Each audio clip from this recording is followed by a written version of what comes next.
Hello, everyone. A very warm welcome and everyone who's here today. Morning, afternoon, and evening around the world.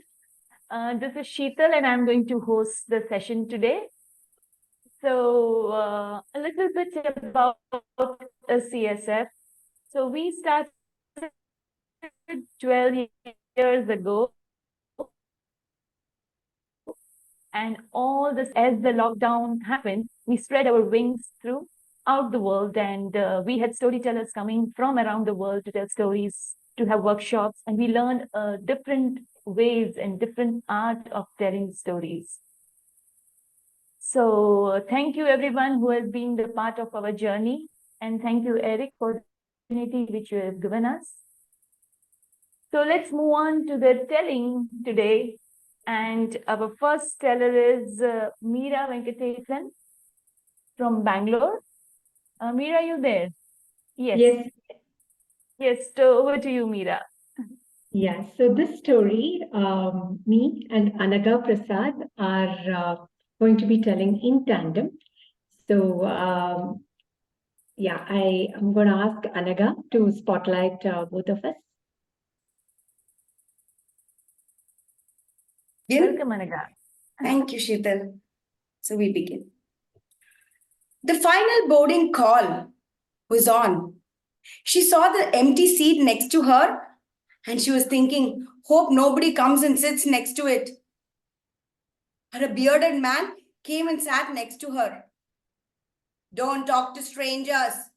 She heard her mother's voice in her mind. She was in no mood to talk to anyone. She just wanted to enter the Srinagar city without any trouble. And was she glad when she saw that he also wasn't noticing her? She looked out of the window into the vast expanse.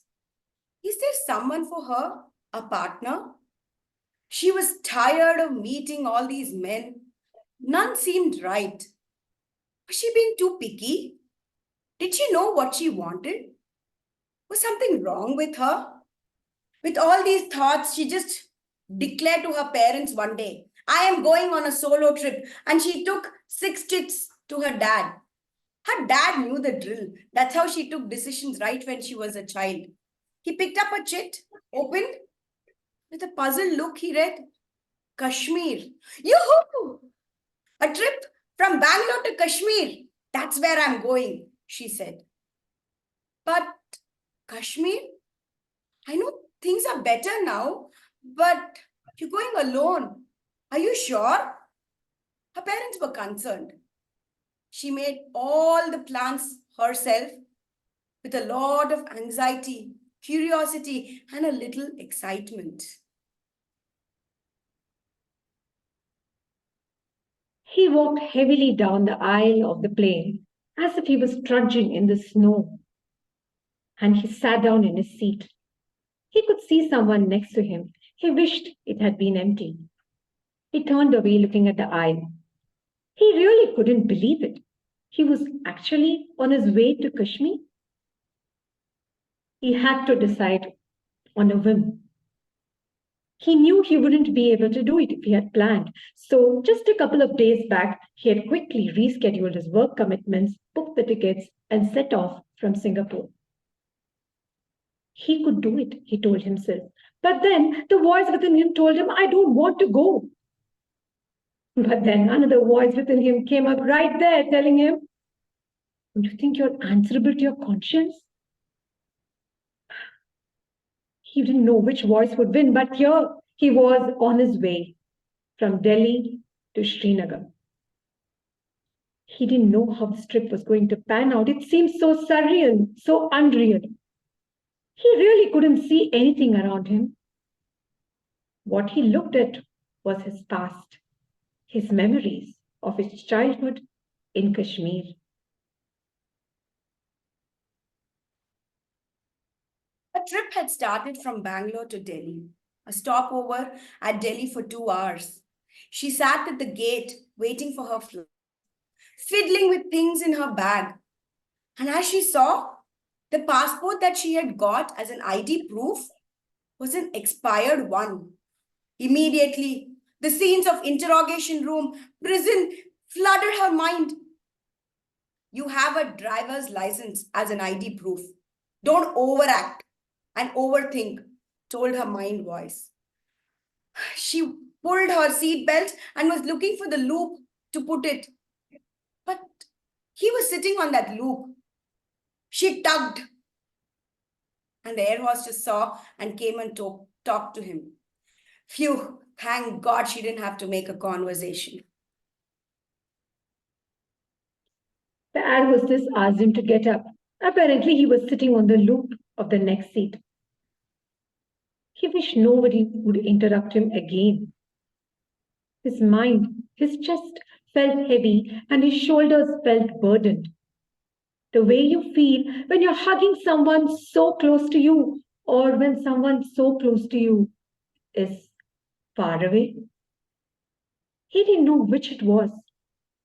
Was this an emotion he had missed all these days, or was it an emotion he had been trying to avoid?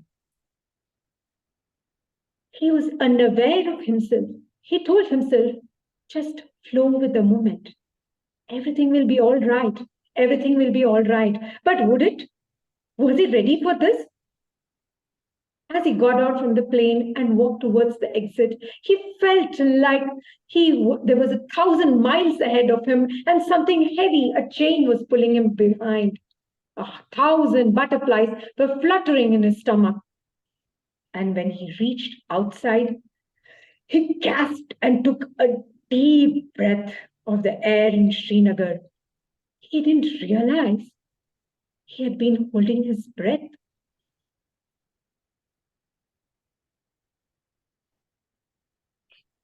She walked out of the airport and saw a man with a name placard. She had booked a boathouse in the Nagin Lake and not chosen the Dal Lake, which was more famous, for this was less crowded. As they drove past, she saw that the military activity was a lot more. Is this how it is? She asked her driver. No, ma'am, Sam. Independence Day, you see, told the driver. The dream land of Kashmir, that was what she thought. But also, it was a land that brought chills down her spine. The chills and her doubt of meeting strangers, of being alone in this land, made her self-doubt again. She reached the houseboat, checked in, and as she looked out, she saw a lot of people on the boats. Couples, families, friends. She had to get ready and go out alone. In the evening, she got into her shikara, the long boat which she was looking forward. She sat on one end of the boat with her legs stretched out. The other end was the rider rowing her boat. She felt like royalty. She looked around. There were mountains all around, all brown. Ma'am, you have to wait till December, till they are snow-capped, told her rider. The calm in the lake had ripples from her boats. There were a lot of boats rowed by kids, ladies, with a lot of fruits, vegetables, and clothes. It was beautiful. And what did she spot? That man from the flight. He was sitting in a balcony of a houseboat. Well, a friend in this land would be better, isn't it? She thought to herself, and mustering a lot of courage, waved at him with a smile. But there was no response. What a rude, unfriendly, reclusive kind of guy, she thought.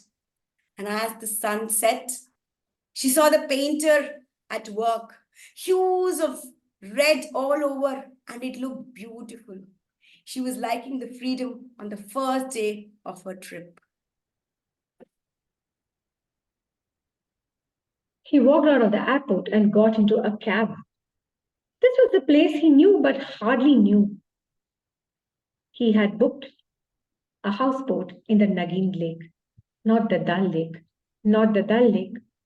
That he knew too well. He went into his houseboat, checked in, and went straight to the balcony and sat down and looked around. Every single thing there brought back a memory. The swish of the oars, the laughter of the children, the blue sky, the water, the ripples, the flowers, the vegetables, the smell of the tea, everything. He had had family who lived around the Dal Lake, and he had visited very often. He remembered the walks around, the running, the jumping, the getting hurt, the scraping of the knees, sipping the tea. Saab, shikara ride, said a voice breaking his thoughts. He nodded a no without thinking. But then, those were not the only memories. The others came. The days of the army marching, people running, sounds of gunshots, they themselves running, the blinding snow. Oh! He opened his eyes. There was the girl who sat next to him on the flight. She was waving at him. Why? Who was she? He didn't have anybody he knew in this land anymore. He looked down at the water. The ripples were not peaceful for him. They troubled him. They seemed to reflect the ripples in his mind. The red of the sky when the sun was setting troubled him. It seemed ominous. How was he going to get on with this trip?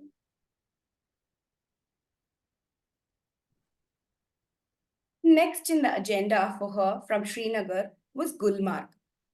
She set out to Gulmarg, and as they drove, her driver was talking about the beautiful saffron fields which had lavender flowers and a lot of things that she could take back as souvenirs from Kashmir. She listened to him and saw the beautiful view. And as she reached Gulmarg, she saw that that tiny little hamlet of a town looked like a picnic spot. Mind you, it is a skiing spot in the winter. She saw that right in front of her room was a big meadow and a temple in between where the famous Jai Jai Shiva Shankar song was shot. She decided, I'm going to walk this town to just savor the flavor of it. Her fear had reduced, but she was still anxious. She walked for 3 hours, sitting on benches, breathing in the fresh air, and her lungs couldn't take it, for she was used to the polluted air of Bangalore. By 5, the sun began to set. She hurried back and thought, let me have an early dinner and just retire.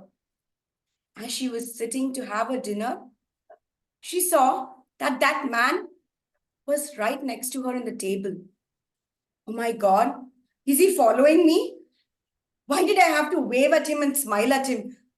And she felt uncomfortable when she felt like he was starting to notice her. She hurried up, finished her dinner, and went back to the room. And as she slept, she thought, he will not follow me tomorrow. I'm going to the gondola ride, which is the second highest in the world. He will definitely not follow me. And she slept. The next morning, he was at the station for the gondola ride. Why was he there? Why was he subjecting himself to this pain? It was difficult for him, but he just did it on autopilot. He went there and got into the gondola. Suddenly, his mind blanked. Was it 2024 or was it 1990? He could see below him the snow-capped valley. Not the calm, beautiful, white and peaceful snow, but the tumultuous snow of a storm that was raging around them as they had run down that day. It couldn't be. He couldn't be. He couldn't be back in 1990 now. The gondola gave a jolt, and he was jolted. As he was looking, he saw the girl going in another gondola. He looked down. Oh, it was not snow at all. It was brown and green with a riot of colors of different flowers. He had to anchor himself. He had to remember that he was in the present. When he reached the top of the peak, he saw around him people, many of them buying the fur cap and the coat. Not him. He was feeling so cold inside that his outside felt warm. He didn't want to interact with anyone, so he went and found a place where he was facing nothing but the blue expanse and the brown mountains and the riot of colors of flowers. He dug in his heels into the mud, into the ground, and put his hands on the stone on which he was sitting. Suddenly he felt grounded as he looked around. He was able to understand that his past was far away. A strange sense of calm filled him as he looked around. And after his day was done, he started back to his place. And he saw her smiling and talking to someone. She did have a nice smile. From Gulmarg, she set out to go to Sonmarg. She liked the company she had. Well, not the driver who was driving. She liked her own company, which was so much different from when she started. She thought she was a big bore and she would not like it. The road that they was on the way to Kargil. The Kargil war, the bloodshed, the air around felt grim and cold. She stopped for a tea. And there, she saw he was already there.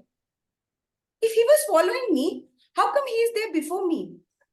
And what did she see? He was smiling and talking, and he had a backpack which was not on his back, but always clutching onto his chest. As he approached Sonmarg, he felt his rigid feelings relax, his shoulder lightened, and he could feel some of the warmth inside. He found himself talking to everyone around him in the local dialect, in the language, in his language, to the peddlers, to the tea-walas, even to the guards. He remembered the time in the past when his mother used to force him to go out and give the chai to the border security guards when they were there, whenever they had the family tea. He was smiling as he spoke to the man in the uniform.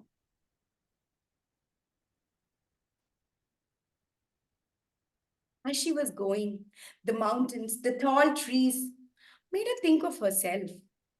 Physically, in front of them, she felt very small. But from within, she felt one among them. Huge, big, and filled with confidence. She reached Sonmarg.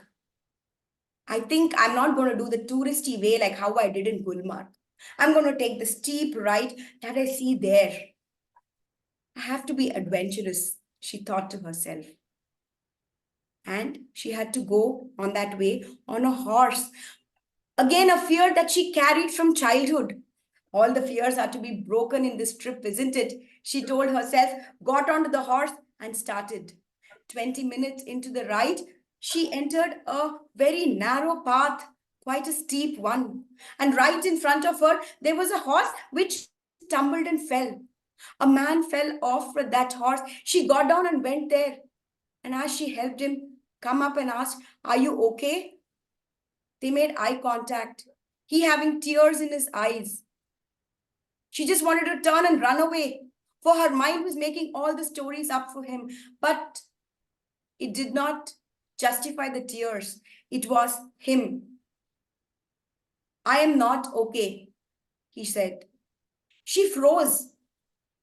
She was uncomfortable when she heard that voice, those words. She didn't know what to say. He picked up the now empty bag and clutched it to his chest. This bag, I hadn't let it down, even for a moment, all the way from Singapore. Not for a moment. It had to fall here. I guess this is the place they chose, he said, tears streaming down his face. Why was he talking to a stranger?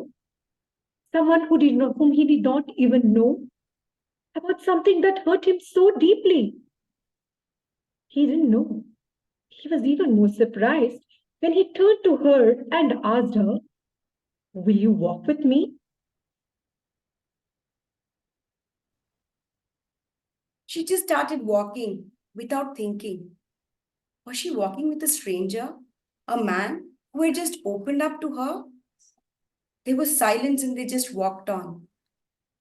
And she asked, breaking the silence, "Well, I've seen you a lot of times, but you've always seemed so lost. But you were chatting with a couple of people on the way and you were smiling." He was silent. Did he hear her at all? We had left Kashmir in 1990, as my parents were too scared to live here any longer. We couldn't. We just left everything, and ran that night. All the places I visited, they have changed so much. They're not the same anymore. But do you know what? I could see my childhood. I could see my childhood here. It feels so weird, See the warmth and love of my childhood in this land. This is a land to which I belong, but I don't belong. Huh? Oh, I'm so sorry about that, she said. But you said they chose this place, isn't it? Who are they, if I may ask? She was asking a question to a stranger. What was happening within her? My parents.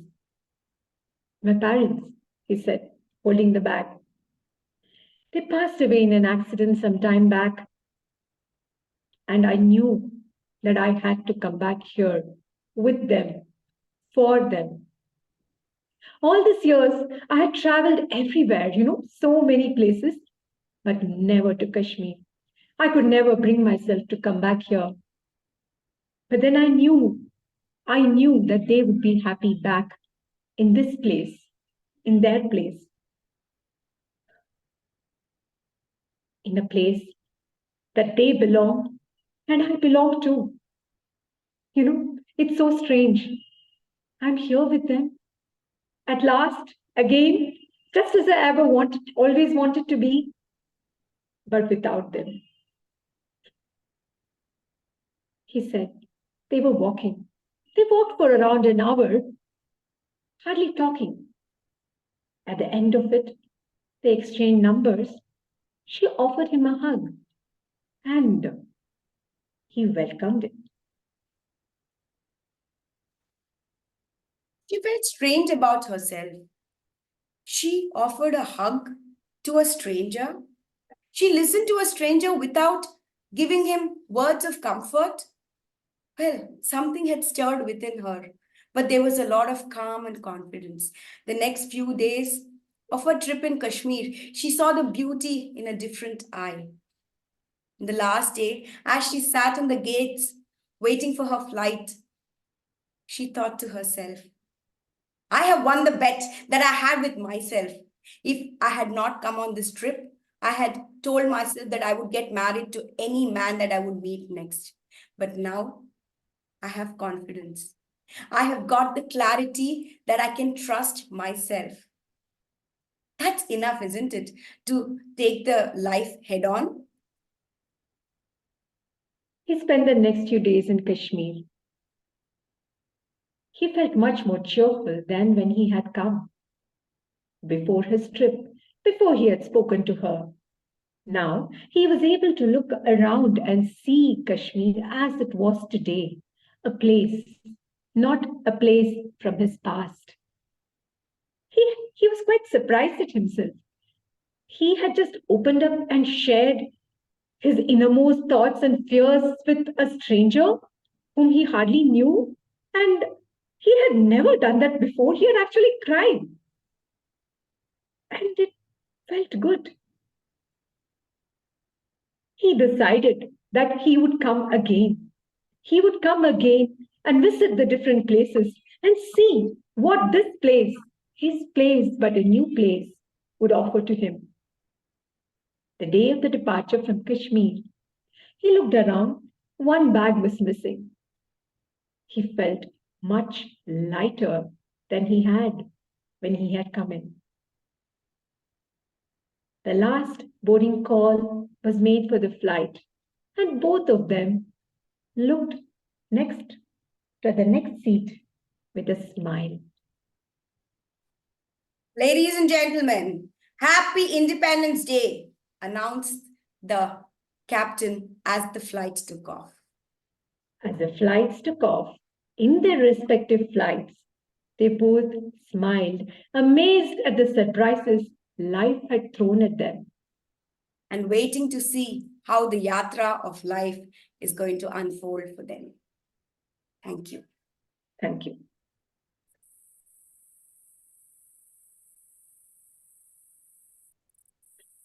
That was super, super, super. I love the story, and I also love the telling Meera and Anka. This was really superb. And you know, you took me to Kashmir. Very frankly speaking, I have never been to Kashmir. So this was my trip to Kashmir in your story. Amazing. Thank you so much for this story. And I open up to audience. Yeah, I would like to say that share this story as an original story written by Anagha. And yes, and I felt really privileged to be able to share it and tell it with her. Well, it was a process when Eric told that it's there. Meera had given her name. And she said, I'll do a tandem with you only if you are going to write the story. So she just kept asking me questions, and I don't know how the story just unfolded and it took the shape. So yeah, that's how the story came about. So thanks to Eric and thanks to Meera for bringing out an author in me. Would ask, is it your personal experience or something like that? Experiential story? Actually, it's only the trip part of it is experiential, but apart from that, everything else is fictional. Okay, super, super. Yes, audience, please.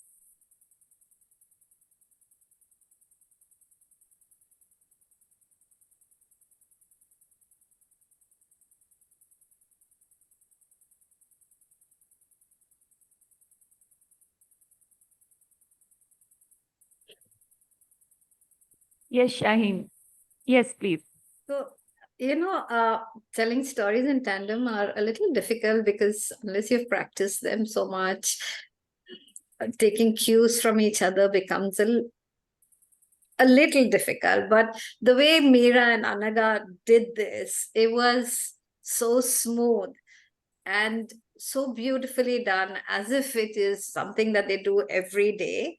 So thank you so much for this story. And also your story was so riveting. We just, at least me, I don't know about the others, I speak for myself. I was waiting what's going to happen next, what's going to happen next. And no, it didn't take the Hollywood turn where they come together and walk into the sunset. No, it was different. So thank you again for that unique ending. Thank you so much.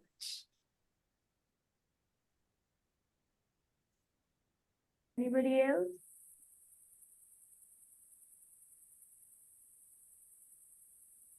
Okay, thank you, Meera and Anka. Thank you so much. And with that, we move on to our next teller, Shaheen Maniar. So Shaheen, please introduce yourself and tell us a story.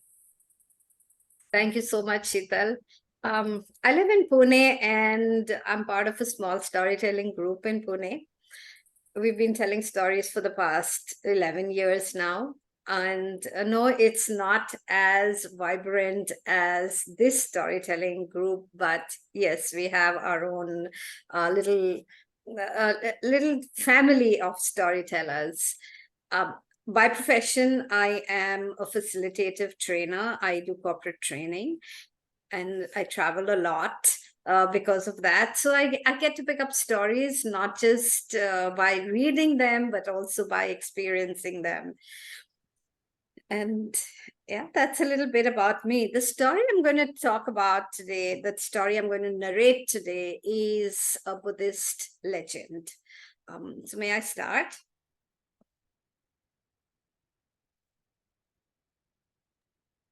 Yes, please go ahead. Right. So this story is about two kings. A very long time ago, there was this misunderstanding and quarrel between two kings. One king was the great Brahmadatta. His kingdom was large and he had a huge army. The other king was Digiti. His kingdom was small and poor, and his troops were very few. And when Digiti understood that Brahmadatta was marching towards his kingdom, he turned to his wife Deva and said, "Nothing we can do can save our kingdom. We'll never be able to win this battle. For our own people, it is best that we avoid a battle. Let us flee from our kingdom tonight. What we're going to do is we'll go to Brahmadatta's own capital city, Banaras. It is large enough to hide us, and Brahmadatta will never look for us over there." So they took their little son, Digavu, and they fled by night to Banaras. There they lodged in one of the poorer quarters, and King Digiti disguised himself as a wandering holy man. And every day he begged enough coins and food for all of them. Time passed in this way, and the prince grew towards adulthood. Then King Digiti told his wife, "Truly, it is said, we may forgive those that hurt us, but we never forgive those whom we hurt. If Brahmadatta finds out that we are here, he will surely kill us, all of us. It is best that we send our son away from this city." So they sent the prince to Deva's parents, where he would be taught the ways of court, the arts, and the sciences. Now it so happened that the barber who served at Digiti's court was at this time working in Brahmadatta's court. One day, this barber caught sight of Digiti in the market as he was disguised as a holy man, begging for food and alms. He followed Digiti. He wanted a reward, and he was hopeful that Brahmadatta would give him that reward. And he followed Digiti all the way home. The next day, he told Brahmadatta about Digiti's presence in Banaras. Brahmadatta sent his men to arrest the king and the family. Digiti and Deva were brought before him. "Where is your son?" demanded Brahmadatta. "Beyond your reach," said Digiti. Brahmadatta turned to one of his generals. "Tie them up and cart them around the city for all to see who they are. Then take them out from the south gate and execute them by the sword. Allow no one to perform their last rites. Their bodies shall be prey to the birds and the animals." Now, on that very day, young Digiti had come back to Banaras to visit his parents. As he passed through the marketplace, he saw a lot of soldiers on foot, on horseback. And among these soldiers was a cart. And on that cart, bound, tied, were his parents. And he was powerless to do anything. King Digiti saw his son, and he wanted to advise his son, but he also was aware that he could not give his son away. So he said out aloud, as if to nobody, "Be not short-sighted, be not long-sighted. Not by violence is violence ended. Violence is ended by non-violence."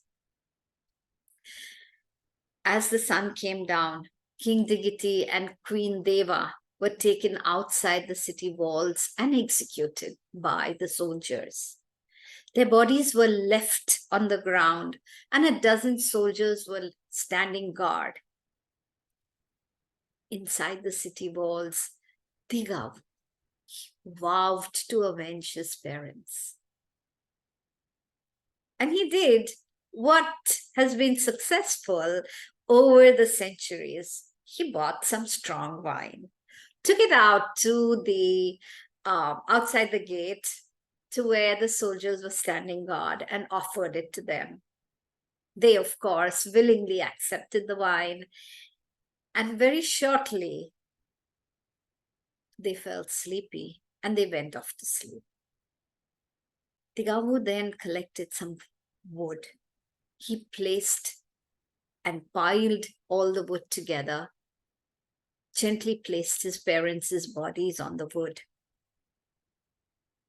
lit the funeral pyre, and walked around the pyre in reverence thrice.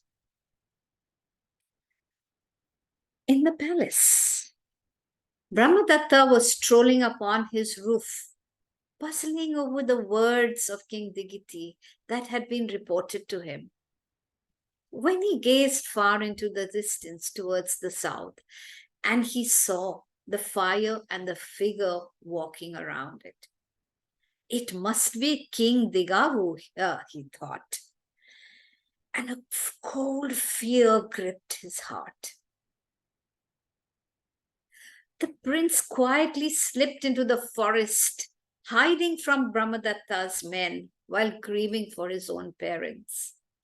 At last, the danger and the pain subsided, and Digavu entered the city once again. He went to the royal elephant stables and offered his services as an apprentice. One morning, Digavu rose early, sat outside the stables, and started singing to the sun. His voice drifted to the palace, where Brahmadatta was on his balcony. He had also risen early because he was woken from a fearful dream. His disturbed mind found peace from the words and the soothing sound. He immediately called for the singer and offered the young man a place in the royal palace. So Digavu became the king's attendant. And since the young man's conduct was agreeable and his words were pleasing, the king grew fonder and fonder of him and gave him more and more responsibilities. One day the king, King Brahmadatta, wished to go hunting, and he wanted Digavu to ride his chariot. As the hunters chased the game, Digavu very, very cleverly took a path that led away from the others, and it took the king away from his people. After some time, the king told Digavu, "I am tired and I would like to rest."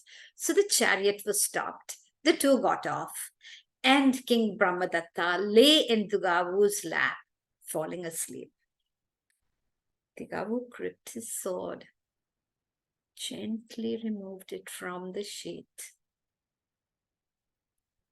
He pointed the blade at Brahmadatta's neck. And suddenly he heard his father's voice. "Be not short-sighted. Be not long-sighted. Not by violence is violence ended. Violence is ended by non-violence." His hands trembled.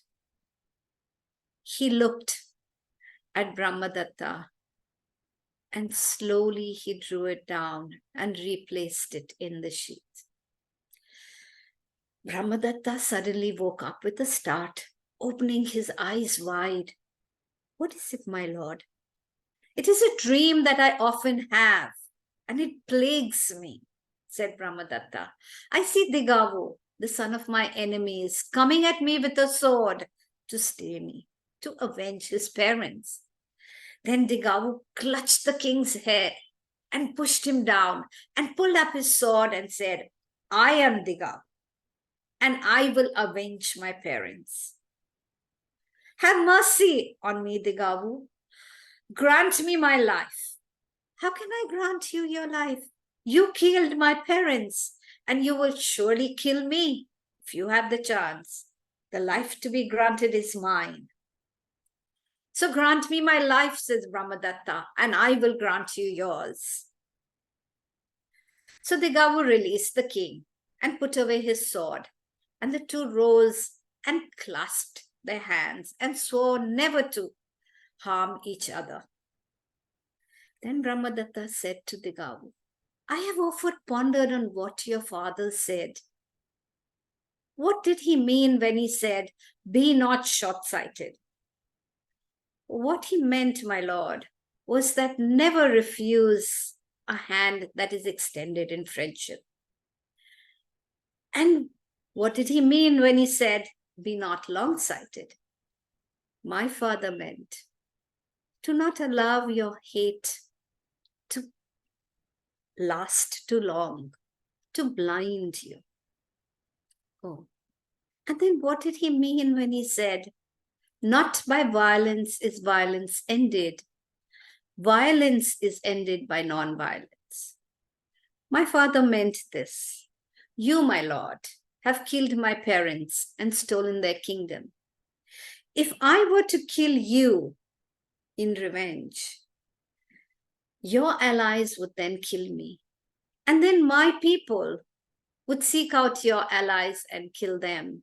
And it would go on without an end. But now, instead, you have granted me my life, and I have granted yours. So violence is at an end.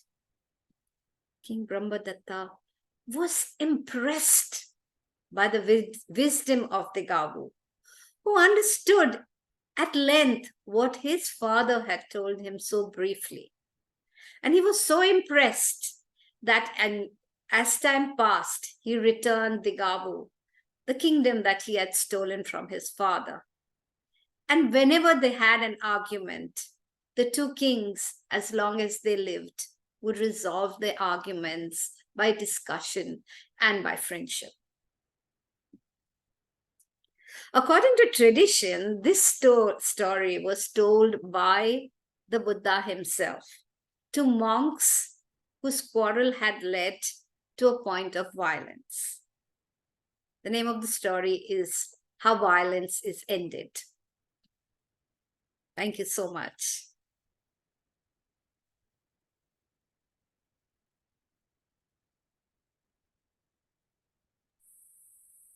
Super story, Shaheen. Lovely telling. I like the crisp way, I would say, of telling the story. And it was really great.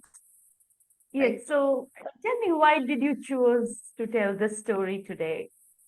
So of course, it's the theme of new beginnings that Eric had shared with us. And also, there's so much of turmoil around us. People are willing to get into arguments, to hurt each other at the drop of a hat. And this story, which I felt it brings so much of wisdom, old wisdom that people today have almost forgotten. And that's how I resonated with it. Super. Yes, I was thinking it makes so much sense in the way that it's expressed in the story, and yet, 99.8% of the world cannot live like that. True. So true. Yes, audience? Please, anybody would like to give any feedback, any insights on the story?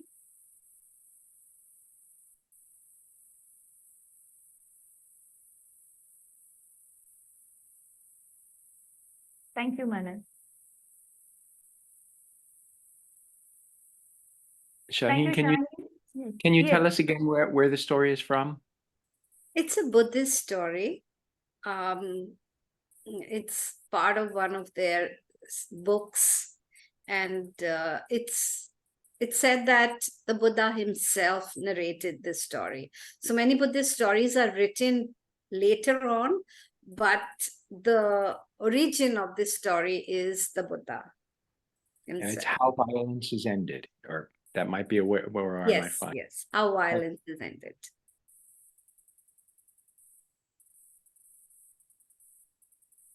Okay, with Shaheen, we'll move on to our next storyteller, Vandana Rao.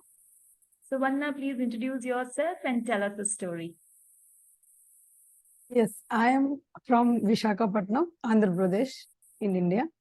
And I have been a librarian since 11 years and an aspiring life skill coach and a healer also. I am a pranic healer also.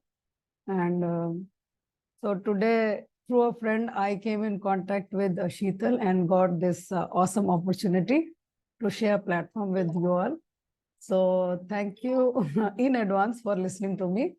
So here today, shall I start my story? Yes. Yes, Vandana, please. Okay. So here it all starts with a gathering of old students where one student told he how I encounter how when we do our regular stuff, how change comes. The other told, yes, certainly. The third one told, but when change comes, are we willing to change? Then finally there was Michael sitting. He said, yes, even I too faced the same. When change came, I was in a business and we were not willing to change. And this led to a great loss. So today, my main focus will be on change. When the situation demands, life throws unexpected events on you, are you willing to change? And are you willing to equip yourself with new things? So I hope I should not be too preachy and my story should go smoothly. So today I selected a story called Who Moved My Cheese? And in this story, Dr. Spencer Johnson selects through 4 characters, he is trying to convey the message. Now the 4 characters he selected is 2 little mice called, give me a second, Sniff and Scurry are 2 little mice, and there are 2 little men, Hem and Haw. Now these 4 characters, they live in a maze. So here, in this story, cheese is the metaphor of what you want in life or what you wish to have. It can be happiness, it can be success. And maze is a place where you look for these things, right? It can be your house, your workspace, your locality, society. So now they all came to a maze and they have put on their jogging shoes and they ran across the maze to find the cheese.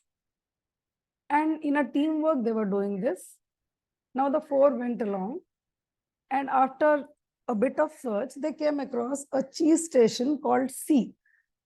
A cheese station C where there was ample abundant store of cheese. Now, daily they made it a habit to have the cheese, have their existence, sustain their life, and be happy. But Hem and Haw became comfortable that way. They hang up their running shoes. Daily they used to go, have their cheese and be happy. Bit relaxed also. But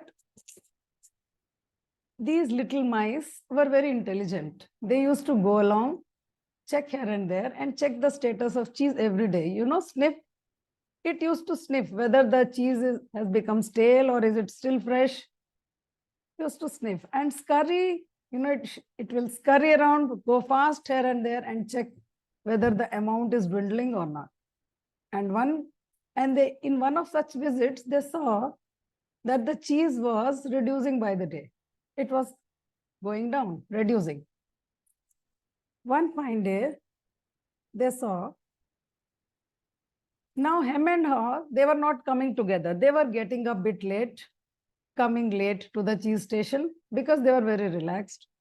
One fine day, hem and haw saw that the cheese was no more. It's fully completed now.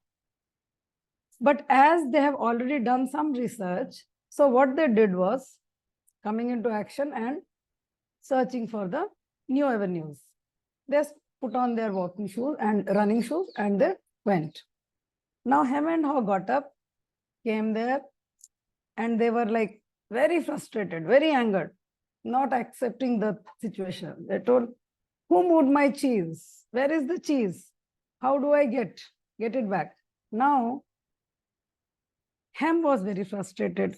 Now Haw saw it. Haw suggested, okay, it's not there. Now, can we find new place? Can we go along? But Hem was very reluctant. And he said, no, cheese will come back. I'll wait here only. Then he told, okay, and both settled there only. That one fine day, cheese will come back. We will get back our comfort. We need not go anywhere.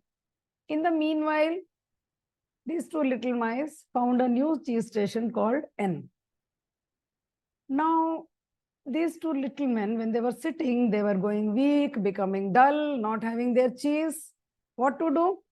So finally, Haw thought, let me keep my friend aside. Let keep all my limiting beliefs, the fear factors, all that aside, and let me venture into the unknown. And he started. When he started, it was very dark, directionless journey. But he told, okay, let me see it. And when he was moving, he came to a dark end and he reached a station, but there were no cheese there. Then he thought, shall I go back to my friend again and join him? He must be still there. But some inner voice in him said, no, no, no. Let me proceed. I'll go ahead. I'll never step back. And when he was running ahead, there was a sense of happiness in him. He couldn't make out why he was happy. He just came across a vacant, no cheese, a station which had no cheese. But why he was happy? Then that happiness continued and he was thinking, okay, maybe I have ditched my old thought patterns, my old thinkings and my comfort zone.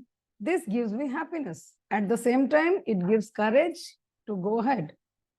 And then when he moved, he could smell a smell of cheese. He got a smell of cheese. And then he thought, shall I go back and bring my friend along? He must be sitting there. Then he thought, no, no. If he wants to come, he should make his own initiative. Why I'll pull him? He went along alone. And then finally, with loads of discomfort and challenges, he reached station N, where the two little mice were already there. So let me go back a bit. When he was coming, no, he thought, okay, I'm not going to my friend. Let me keep few messages here and there. Whenever he comes, he should read those messages and he should feel good about it. And he should get some direction out of it. And so that he never thinks like me to go back. So it was like few thoughts like, the quicker you let go the old cheese, the sooner you find the new cheese. Imagining yourself enjoying new cheese leads you to it. So imagining, I would like to talk here about it, is visualization, the creative visualization, where you think doing something you wish for, and finally you get it. The universe conspires for it. Yes. And then he reached there. They three were very happy having their cheese. And in few days, they could hear a small sound, footsteps of someone coming. And they thought it was finally him, his friend. And he also finally broke his comfort zone. He ditched his comfort zone and reached to the place where these three were there. So this story also talks about the process of transformation and how your inner transformation leads to your physical, the change in your physical world too. So I'll not talk much and would like to stop here. Thank you, thank you, thank you.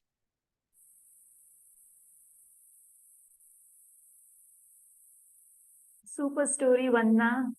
So much to learn from this story. Amazing. So Thank you, please tell Sheetal. me, why did you choose to tell this story? I choose because change is the constant thing. It always takes in every area of our life.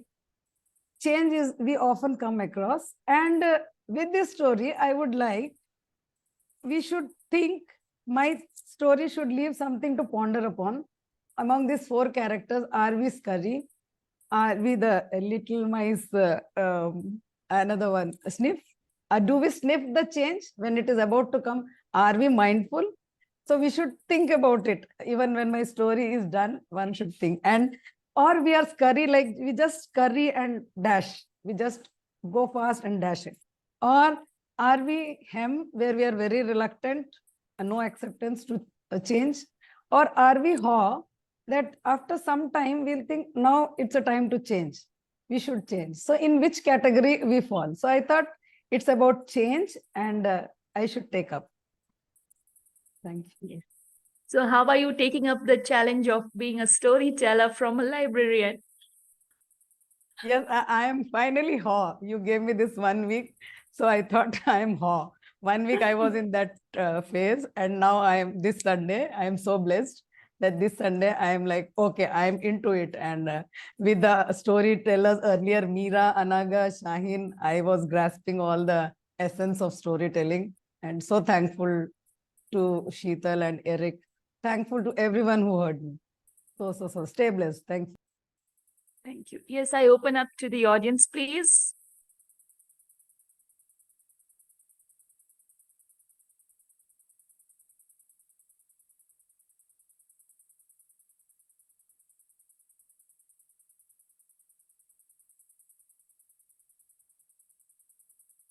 Anybody would like to say about the story or about the life lessons? What are we learning from this story?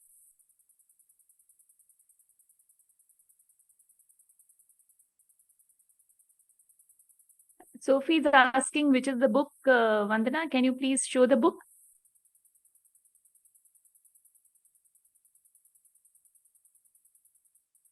Who Moved My Cheese by Dr. Spencer Johnson, published in 1988. Yes. So thank you so much, Vandana. It was a beautiful story, and I like the way you brought it to an end, because there's a lot more to that story. But you were very judicious in choosing the end. And yes, it's a beautiful story, very simple, very well narrated. And Dr. Johnson has, if you get your hands on the book, you will see that Dr. Johnson has created certain milestones for us as readers to reflect on. So thank you so much, Vandana, for refreshing that memory. Thank you. Thank you. Thank you, Shaheen. So what is one thing we would like to take from this story? Shaheen. If you ask me, Sheetal, change is important, change is inevitable, and sometimes change is very beautiful. It leads to better stories, it leads to wonderful endings, and maybe new beginnings. Yeah. Very true, very true. So we need to come out of our comfort zone. Yes. Thank you so much, Vandana, once again. And Wangari Grace, are you ready? Yes. So we welcome Wangari Grace. And to you, ma'am, please introduce yourself and tell us a story. You are muted, ma'am. You are muted. Sorry about that. Hi, everyone. My name is Wangari. I am a storyteller from Nairobi, Kenya. And so the piece I want to present today is a bit of a pilot. It is part of a new show that I am working on together with another performer. And so when Eric asked me to be part of the festival, I thought, but because it's about growth, it's about maturity, then maybe this is a place that I could try it out. And also given that, well, most people here are storytellers and story lovers, I would really love to get your feedback about this afterwards. So over the last 10 or so years, I've worked a lot with traditional stories. But over the last few years, I've been working with nonfiction stories. And this is one show where I've also tried to do a balance of both, you know. So, well, and it has a bit of participation. So I hope that you are going to tell this story with me. And to set us off, I would like us to play a game. Okay, so I will say a word. And what I would like you to do is, without thinking too much, say the first thing that comes to your mind and just type it in the chat. Don't think about it, just the first thing that comes to your mind when I say, which may be a word, the name of a place, the name of a person, the name of a thing, just type into the, just type into the chat, okay? So,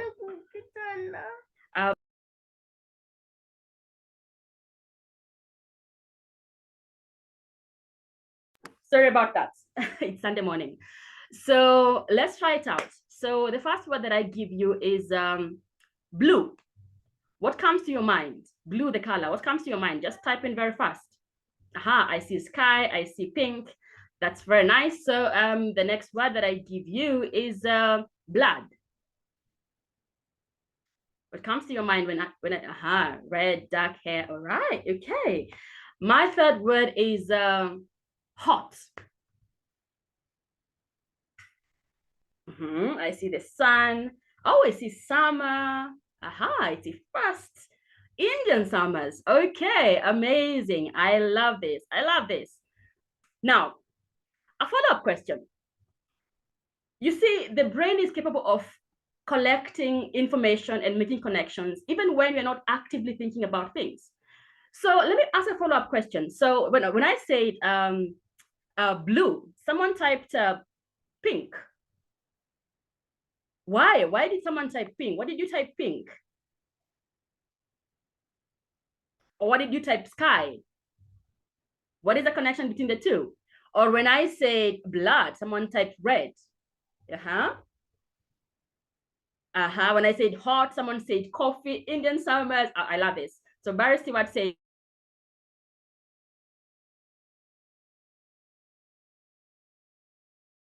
typed Indian summers when I said hot or summer or fire or the sun. Very quickly. And I think I'll give you a very quick answer. The answer is because we receive information with our senses, even when we don't think we're receiving it. So what we see, what we hear, what we can feel, what we can smell, what we can touch, and we accumulate this over the years. So the sky is blue. You might have seen the sky is blue, or you might have learned in school the sky is blue. When I say blue, they're like, oh, blue is a color. Oh, so what other color do I know? I know pink.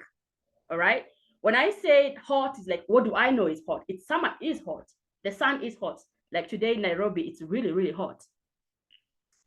And a lot of times we don't stop to ask ourselves, this information that I have or I'm receiving, where does it come from? And where am I being fed this information? And I know that many of us here grew up listening or reading stories, folktales, myths, and legends from all over the world. And we are storytellers as well. So we tell these stories also. And I would want also very quickly on the chat, I think many of us know the story of Jack and the Beanstalk, right? Can you just write something very small, one line maximum about the story of Jack and the Beanstalk, what you know about it? Very quickly.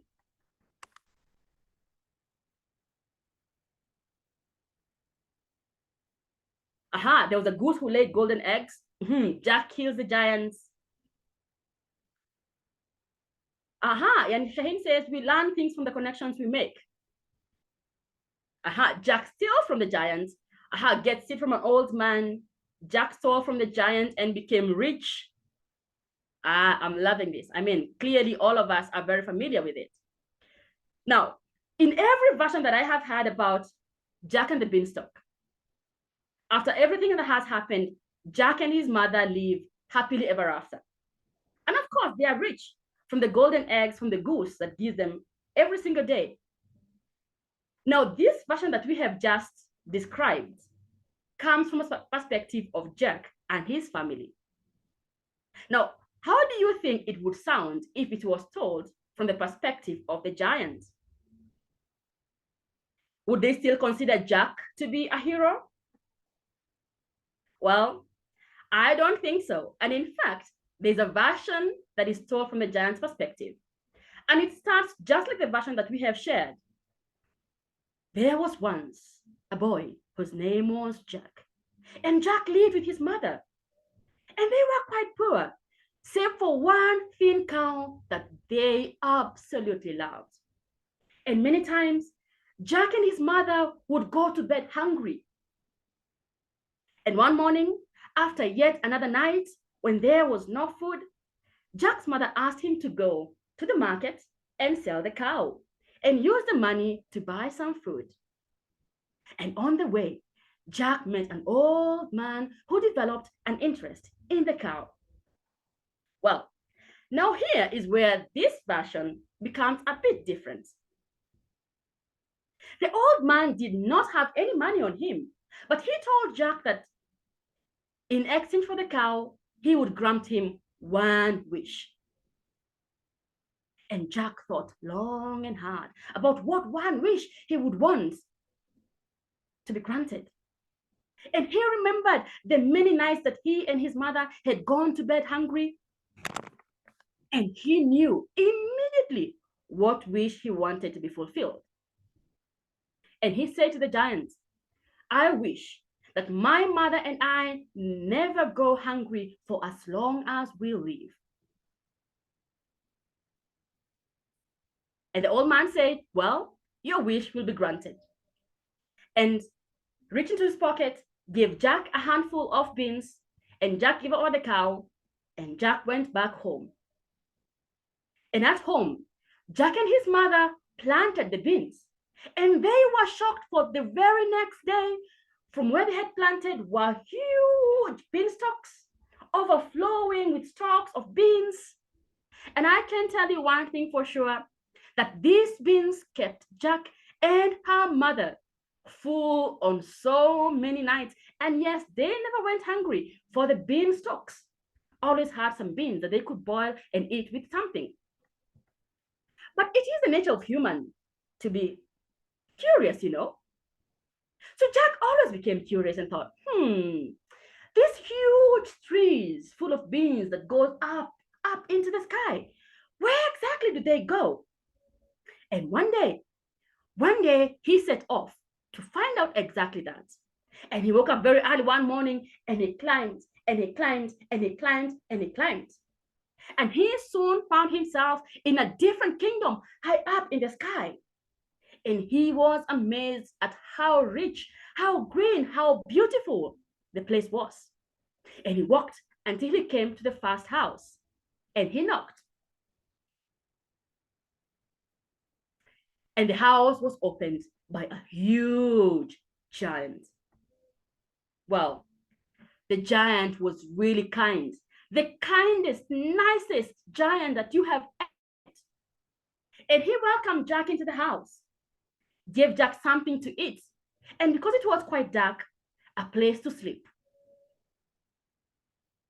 Now, when Jack learned about the golden goose that laid golden eggs and the singing harp, he really, really wanted them for himself. And in fact, he tried to borrow them from the giant.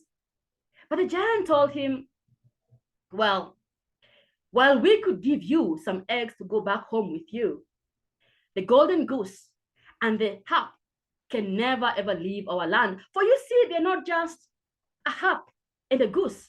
No, this is a goose of prosperity, and it brings prosperity to all our kingdom.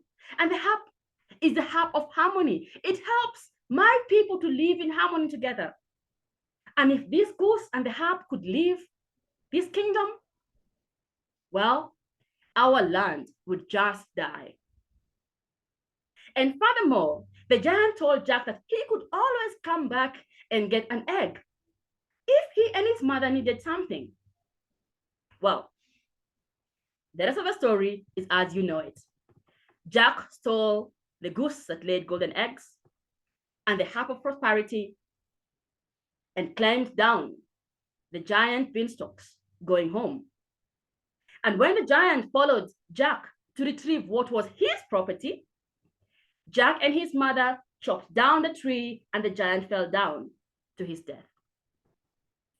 And through the goose of prosperity and the harp of harmony, Jack becomes the most famous and the richest man in the region. However, the theft causes the giant's lands to be plagued with hunger, killing many of them and wiping out a whole population. Perspective. The Yoruba people of Nigeria say that he who holds the yam holds the knife. The person who controls the information you get decides and determines how you think about yourself, about other people, and the world around you. And I'd like to give you a real life example. And Eric, I sent you a photo. Can you please share that, the photo? And as Eric is doing that, so I think the photo that is going to be shared, some of you might already know it. It was a photo that was taken in 1993 by a South African photographer called Kevin Carter. And it is a photo that, this photo right here. And it is one of the most famous pictures that spread the narrative of hunger and starvation in Africa, or to be specific, in what is today known as South Sudan. It is called The Starving Child and the Vulture. Yes, I see Shaheen says she has seen it because it's online. It caused a lot of conversation. And it shows an African child thin and clearly starving, lying on the ground on grass alone. And in the background, as you can see, there's a big black bird, a vulture, as if watching and waiting to see, waiting for the child to die so that it can have the child as its meal. And you're right, the picture immediately went viral. It traveled around the world. And the story that accompanied this picture was that the parents of the child had left him to die alone. And as they say, the picture is worth 1,000 words. The child had no name, just a face. And soon, the photograph was being shown in international press, including the New York Times. And it triggered a huge humanitarian response around the world. And many people from Europe, from the UK, from the West, donated thousands and thousands to the cause. Well, I would like you to be more conscious anytime you get information, and ask yourself, Where is this information coming from? Are there any other stories? Any other perspectives? In the case of this particular photo, people began asking themselves, wow, so a parent actually left their child to die and just walked away? And they began looking for other perspectives. And they looked for other sources of information. An interview with the parents of the child was conducted. The child was a boy. The boy had a name. His name was Kong Nyong. And according to his family, they had not abandoned him to die. The father said that they had been queuing for food, for relief food, because indeed there was hunger there. And because there were so many people fighting and pushing and pulling, they felt that if they carried the child to the queue, the child might actually be trampled to death. So they put him aside so that they can get the food and come back. Well, Kong Nyong did not die. In fact, he would live for another decade. And he died at the age of 13 from a completely different cause. Perspective. And I'd like you to ask yourself, for instance, when people from Europe, from the UK, from the USA, come to work in Africa or India or South America, what do we call them? We call them expatriates. But when people from Africa and India and South America and so on go to work in Europe or the UK or the US, what do we call them? We call them immigrants. Ask yourself, why is it that in disasters involving Africa and Africans, or non-Europeans in this case, the media will always publish photos showing dead bodies, but they don't do this if it is disasters involving Europe and the West? Perspective. And does the phrase mineral-rich, war-torn country sound familiar to you when describing disasters in Africa, in the South Americas, in India? It is all about perspective. And so I thought that it is important for us to be conscious about the information that we see, that we hear, that we touch, and always ask yourself, could there be another story behind this story that I am hearing right now? And I don't know if we have some 4 or 5 minutes. Eric, do we have some? Yes, go ahead. Go ahead. All right, because I would like us to play the game we played at the beginning, but I'd like us to play it a bit differently right now. I would like us to go into breakout rooms very briefly, and I am going to give you names. All right? What I'd like you to do is, as a group, you discuss. The names are quite names that you know, names of people. What I'd like you to do is to find out, what is this person known for? Are they only known for their good or only for their bad? If they are very well known for their good, I would like you to have a conversation about, are there any negative things about this particular person, or things that are not really negative, but are not very well known, that are not very positive? And if they're only known for bad things, do you know, and you can even feel free to Google very fast, if they ever did any good things. All right? And I know it's quite a task. All right? So, and I'm gonna give you 2 names. The first one is Nelson Mandela. I think Nelson Mandela is a Nobel laureate. He's very well credited with ending apartheid regime in South Africa. But I'd like you to go and find out, is there any other opinion about him and his fight for against the apartheid regime in South Africa then and now? And the other name I'm going to give you, also a very controversial name, is Muammar Gaddafi. I think we have the moment you Google his name, you can see all the negative things, but just find out, are there any positive things that he did for the people of his country? And then we'll come back here and feel free to share very briefly. Okay, there are 27 people in this session, but only 8 of us have our cameras on. So what I'm going to do on this very spontaneous few minutes, I'm just making 2 breakout rooms, and everyone's going into one or the other.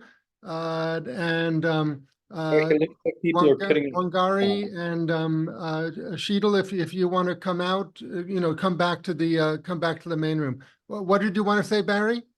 I just said a few more people came on camera. Yes, that's fine. But anyway, we'll go with 2 big rooms. So if people have their cameras off, it won't affect things very much. Okay, so we're going into rooms just for a few minutes. Bye-bye.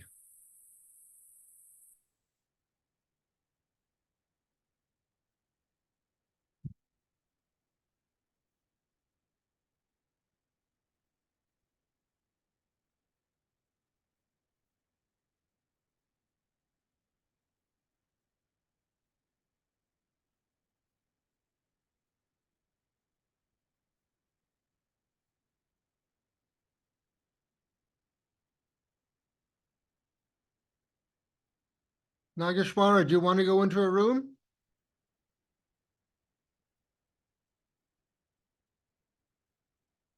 Okay, stay here. That's fine.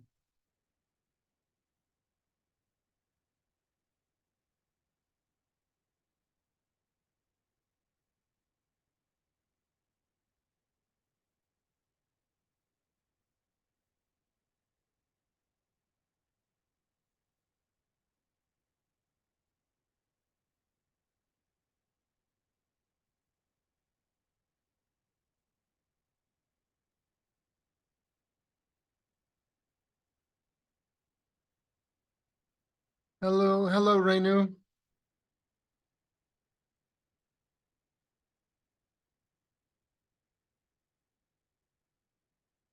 Hello, Renu.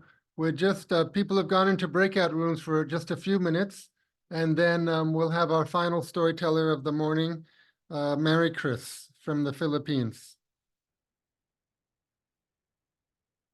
I can't hear you. You're on mute.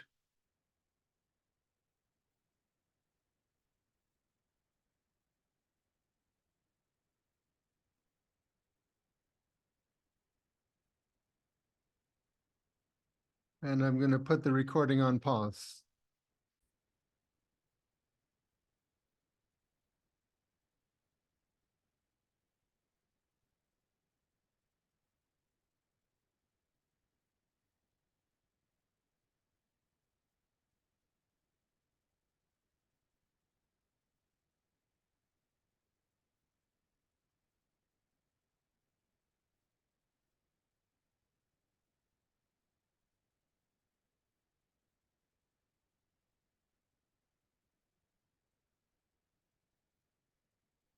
Okay, welcome back, everyone. How did it go in the breakout rooms? Sheetal, how was your room, Sheetal?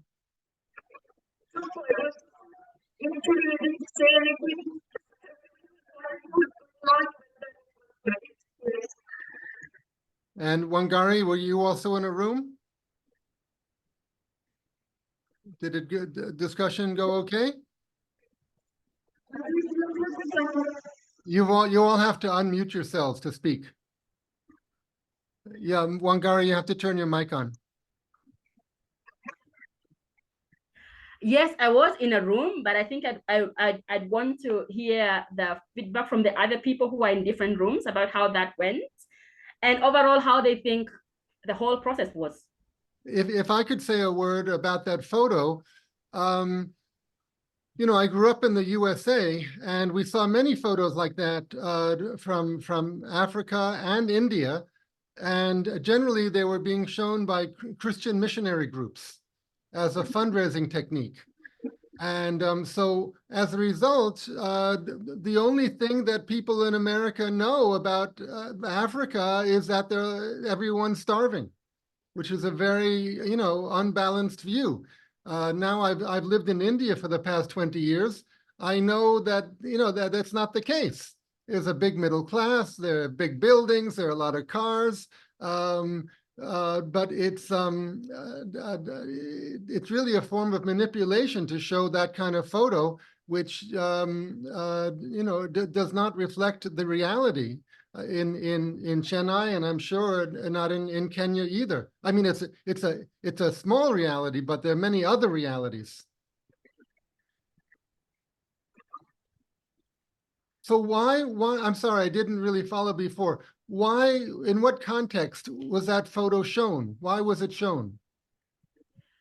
So the photo was taken in present-day South Sudan, and it was by a South African photographer. And basically, the story that accompanied is was there's a famine, there's starvation, and the photo didn't have a context, basically. Yes. So and I could see that it was shown in many different papers, even in the New York Times.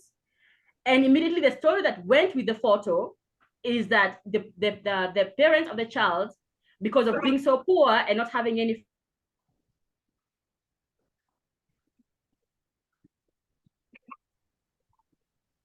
All right. So that's the now story that accompanied the photo. So it's difficult when photos like that are shown out of context, and no other photos are shown of the society. So people get a very unbalanced view. Exactly. All right. Does anyone want to share about what was discussed in the breakout rooms?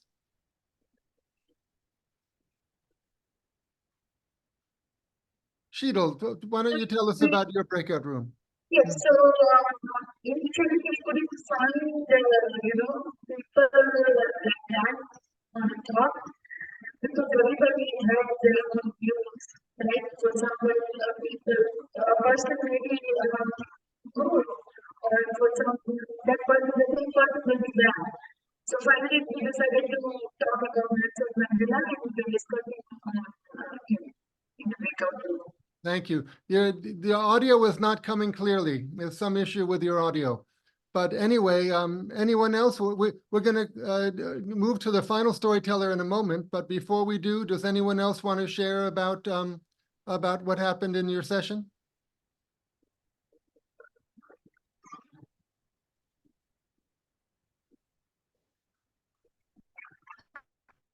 Well, Wangari, do you want to say some final words before we move on?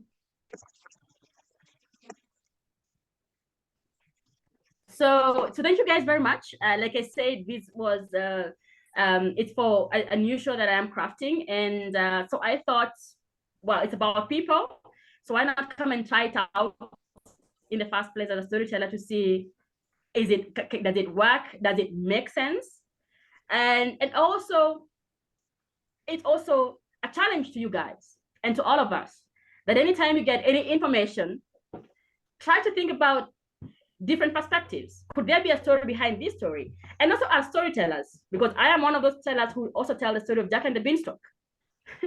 But I had never thought, well, what is the story if the giants were telling it? So it's for all of us, whether as storytellers or in our personal lives, that if you get a story or hear something, try to see what are the other stories around this particular story and not just be focused on that one story. And thank you guys so much for participating in this. I really appreciate it. So much.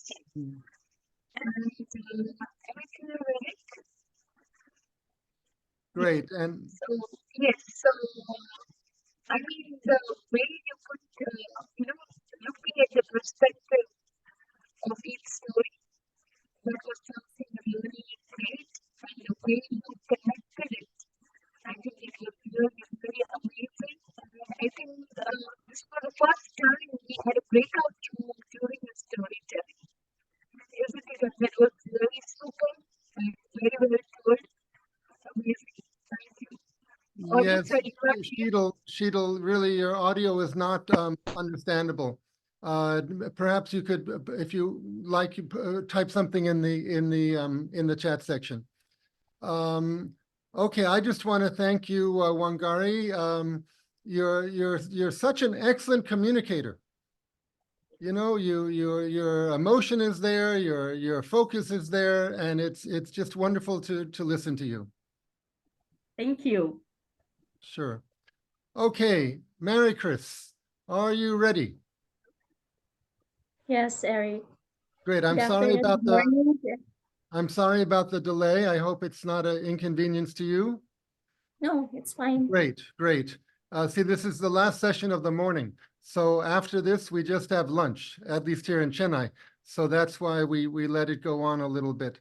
Okay, so here I'm enlarging your image. And there you are. Maricris, please introduce yourself. Tell us where you're telling from, and please tell us a story. Yes, thank you, Eric. Good morning, everyone. Good afternoon and good evening to those in the other parts of the world. My name is Maricris and I am from the Philippines. I will be telling a story. It's an adaptation of a folk tale here in the Philippines, and it's entitled The Lazy One. So let me start.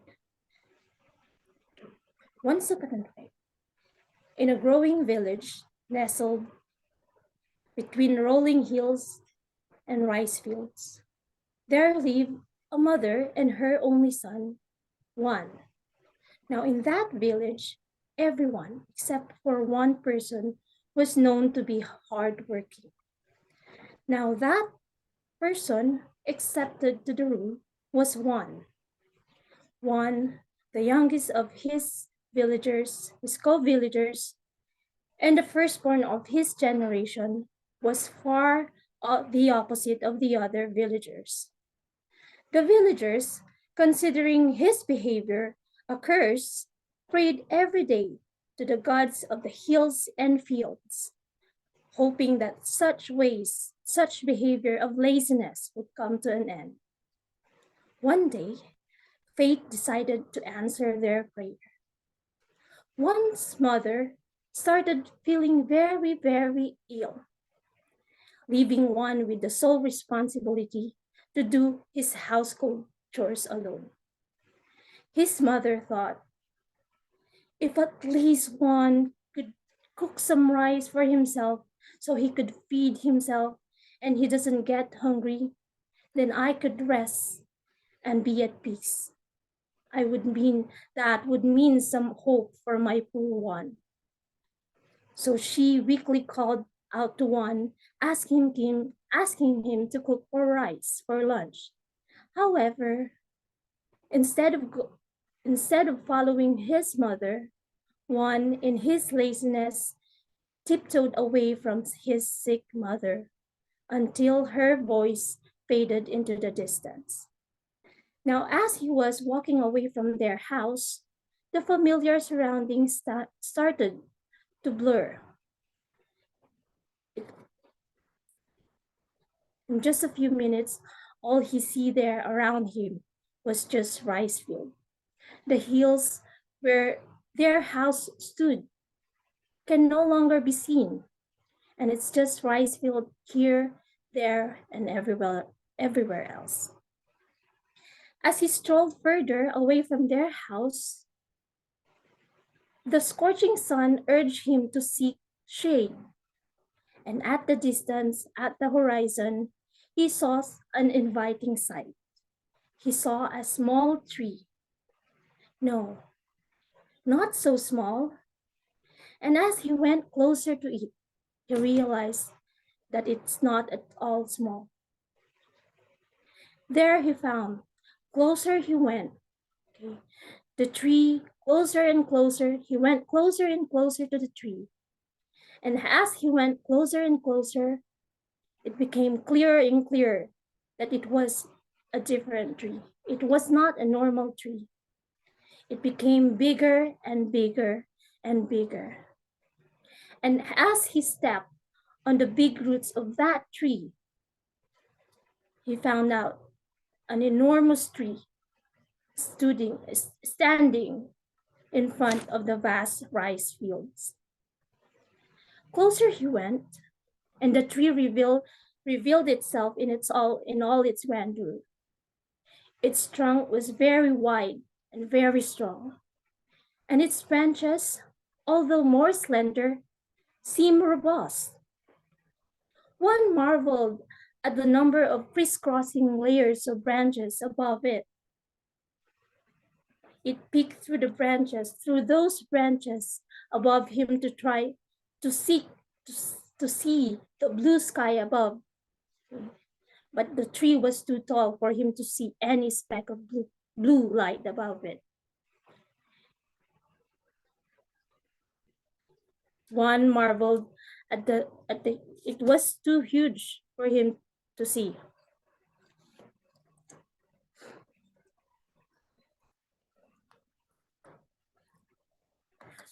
And as he looked even more at the top of high above the tree, all of a sudden, gleaming fruits of different colors started to capture his attention. He looked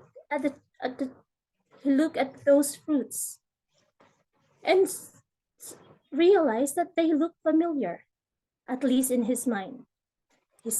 He wondered, could this be the tree that my grandmother talked about, that the villagers talk about? No. As that story is just one of the many stories of imagination unproven by the elders of the village, one immediately dismissed that story. However, upon dismissing that story or that idea, all of a sudden, he felt hunger in his stomach. He had no choice. Now because of that, he thought of getting a fruit from the tree to ease his hunger. But looking at the tree, he was sad to realize that the tree is too tall. And realizing that he cannot even climb the one branch tree in their backyard, he thought that climbing this enormous tree would be very, very impossible. So one thought of a different way for him to ease his hunger without exerting too much effort. He looked around the tree, look up to it, and look at the fruits. He said, that white fruit seemed to be falling anytime soon. I think it's about to fall now. So what one did was he went right below that white fruit, and then he sat comfortably below it and waited for it to fall.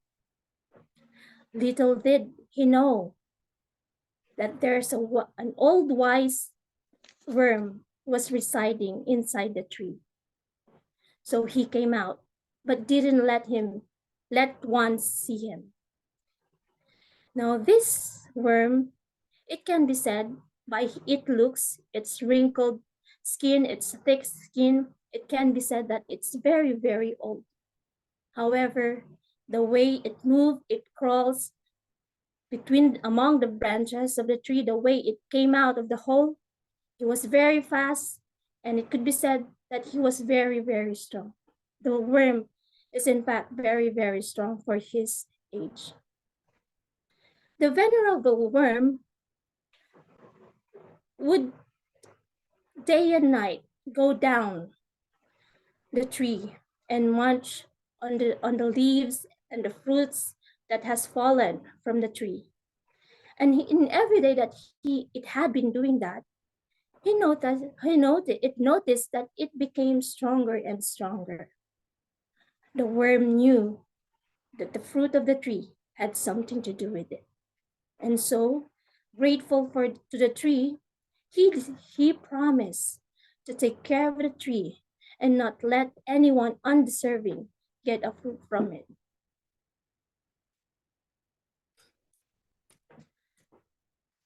the worm deemed lazy one as undeserving of the benefits of the tree. And so what he did, he went to that white fruit that one was waiting to fall, for it to fall.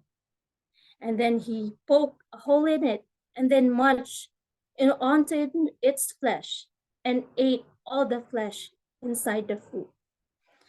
And when it was all eaten up, all the flesh inside the fruit has been eaten up, he slowly kicked the fruit and off it detached from the branch and fall down straight on one's lap. Alas, at last, said one, surprised with the white fruit that fell on his lap. He noticed at first that it was very, very light. However, he did not mind. He was very hungry to even notice the hole through which the worm entered the fruit. So when he took his first bite, to his surprise, the fruit had almost nothing in it. Howla! And so then one decided to inspect the fruit and found the worm's marks on it. How unlucky of me! This white fruit must be for the worms alone. Let me try to get the green one said. And so he went right below the green fruit, and there he sat comfortably. But he was so comfortable that in just a few minutes, he began to fall asleep. You never learn your lesson, Juan, the worm said. You wanted first the white, and now you want the green one without even exerting any effort? You don't even deserve the white one, so much more with this green one, said the venerable worm. And so what the worm did was it went to the green fruit. But as it was still full from the white fruit, it could not take in more. So what he did was he simply munched on the flesh and spit it out back into the fruit, munch and then spit it out back into the fruit. He tasted the mushy flesh and agrees that it was too gross for one to eat. But the worm was really decided to teach one his lesson. And so, noticing that one was about to be awakened, the worm simply kicked the fruit with its tail, and then off it goes. It fell on one's lap. One was awakened, and to his surprise, he has the green fruit on his lap. He was so excited to eat the fruit.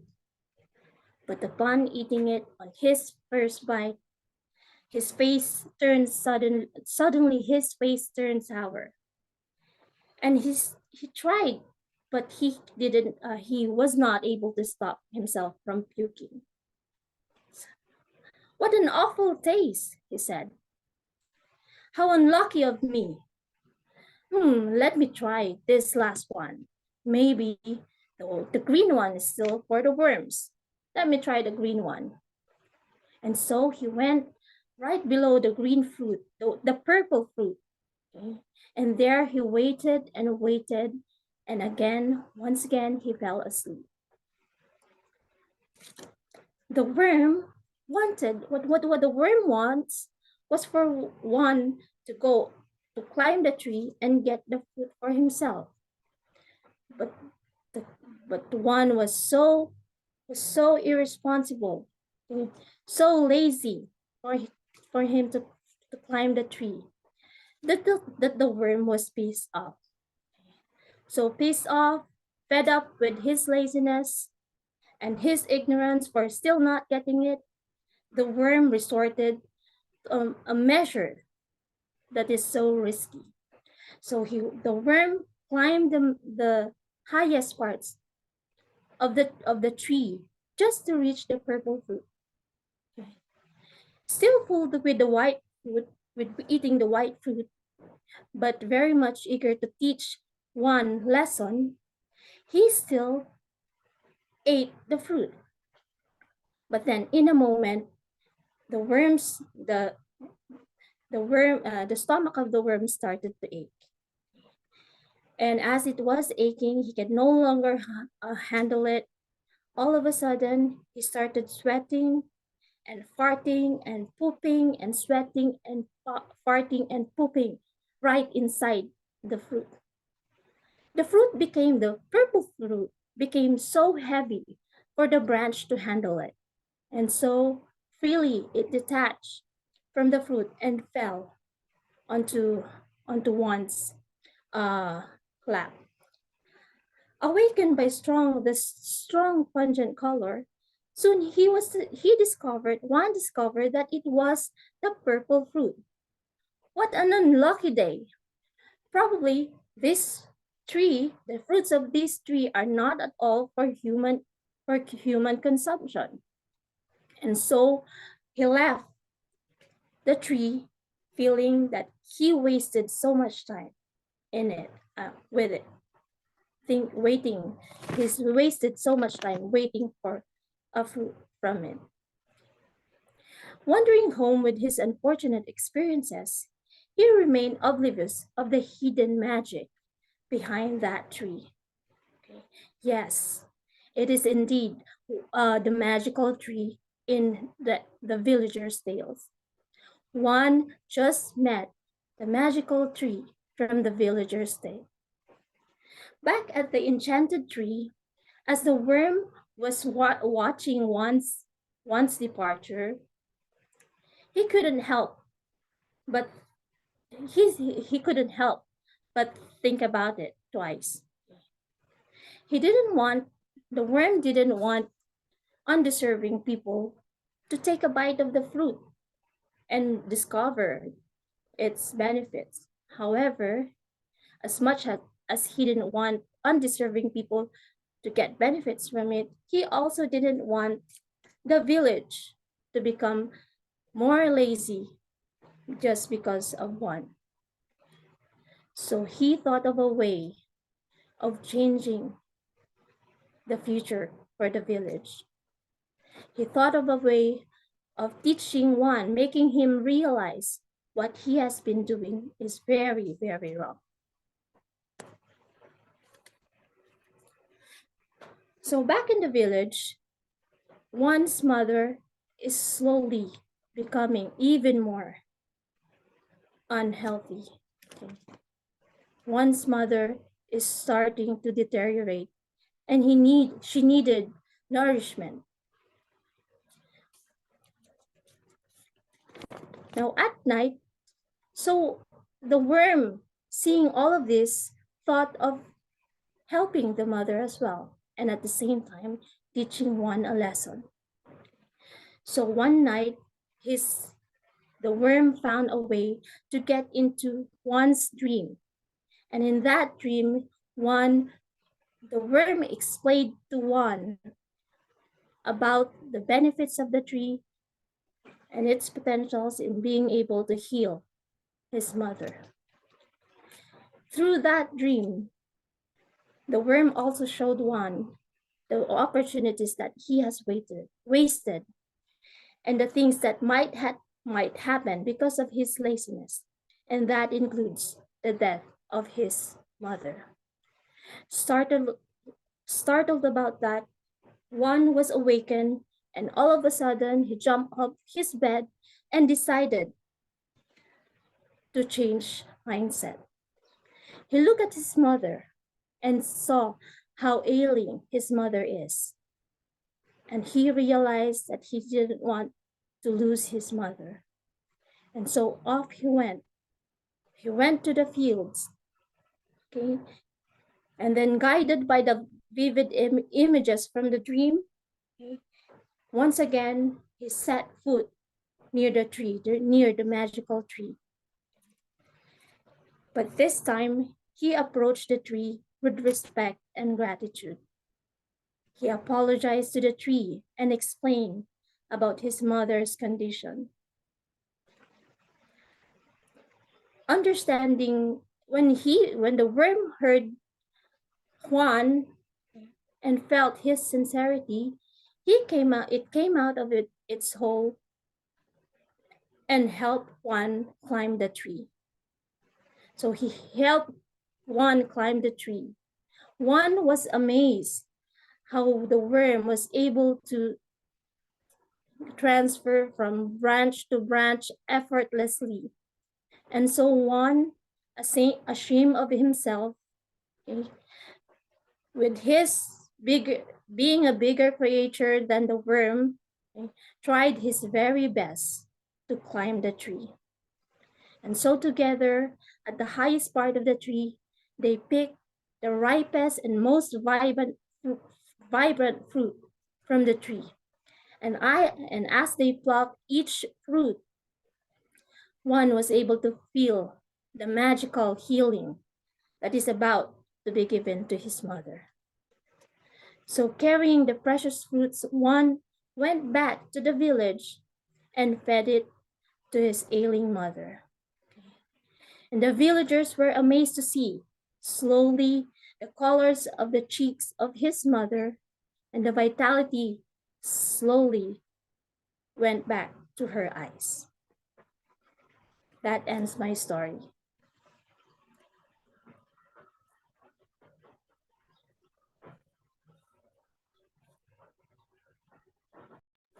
Okay, thank you very much. So that Juan character, I understand he's a famous character in Philippines folklore, right? He's in Yes. many stories. Yes. And- The original folklore was a quite short story. So this one is based on it, although I just lengthened it and added some twists on it. So a major thing about Juan is that he's lazy, right? He's famous as being lazy, but somehow things work out for him. I mean, he Yes. succeeds. He helps his mother, right? Yes, in the end, he learned his lesson. Another is that problem about one is that every time there is things doesn't work out for him, he always say he was just unlucky. But the thing is, something is needed. He needs to do something about it. It's not just because of luck. Mm-hmm. So maybe he learns his lesson, but in the next story, he has to learn his lesson again. Every time he has to learn his lesson, right? Because he's famous for being lazy. Yes. And the thing is, one is the eldest of his generation. So it's a fear for the villagers. For the younger generations to emulate one. You say there's a fear that people might emulate him. Yes, especially the future generations. Mm-hmm. So what do you do then as a teacher, as a storyteller? Do you stress that he has to learn his lesson? Yes. Eventually, one will become a storyteller telling about the legend of this tree and the lessons that he learned from it, like seizing opportunities, not being lazy, appreciating what nature has to give. Oh, so he becomes a storyteller himself. Is that your idea, or is that folklore? Yes, that's just my idea, although I did not include it in the story. Mm-hmm. Very interesting. So he grows and matures and goes through a transformation, and he tries to teach young people based on what he has learned. Yes, exactly. Very good. Anyone else? Any thoughts about the story? Comments, questions, resonations? The folktales have many characters who seem simple at first, simple-minded, but many times things work out for them because they have a certain sincerity. I'm thinking of Jack and the Beanstalk, where his mother says, you know, go to the market and sell the cow. We need money. And he goes off and trades the cow for 5 beans. You know, somebody says, I got magic beans. So Jack gives the cow away for the beans, and the mother is so upset because she's in the real world, you know, and Jack is sort of dreaming. But it works out for Jack. It turns out there really are magic beans, and he goes up the beanstalk and he gets the treasure. So I think the stories have the folklore stories have a certain fondness for characters who are sincere and authentic, even though they may not be,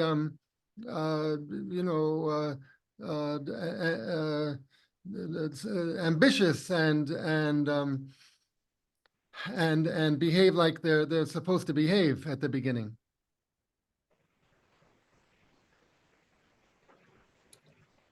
Yes, that's Certainly the good things that characters do, and if their inner self is good, the goodness comes back to them in the story, in these folktales. Yes. There are a lot of folk tales, very nice folk tales, that we can learn about. And in fact, depending on the audience, we can twist the folk tales a little bit, because the original story was actually very, very short. Mm-hmm. This concerns one fruit, and then this time I just made it longer and added twist to it. There are a lot of folklores, not only in the Philippines, but even foreign folklores. Of course. And, I'm trained in folklore through a university in the USA, and many, academic folklorists say they can tell the difference between a story from folklore as opposed to a story made up by an individual. Because stories from folklore, often the characters are not perfect, like this lazy character. A teacher would not necessarily make up a story about a lazy young person who succeeds. Right? A teacher would not want to even mention that people can be lazy. But in folklore, sometimes these things get mentioned. So we kind of feel that stories that have a very simple moral and message, those stories tend to be made up by individuals, especially teachers who want to teach a lesson, whereas the stories from folklore are more complex. That's right. But you are taking a folklore story and modifying it to make it a good moral lesson, especially by having that character become a storyteller, which is so interesting. Anybody else? Comments, questions, responses? Are there characters? Well, they're foolish characters in many folklores, right? I'm thinking of one character who always rides his horse. He sits backward on his horse or on his donkey. I think that's in West Asia. He's foolish, but things work out for him. Can anyone think of any other foolish characters from folklore?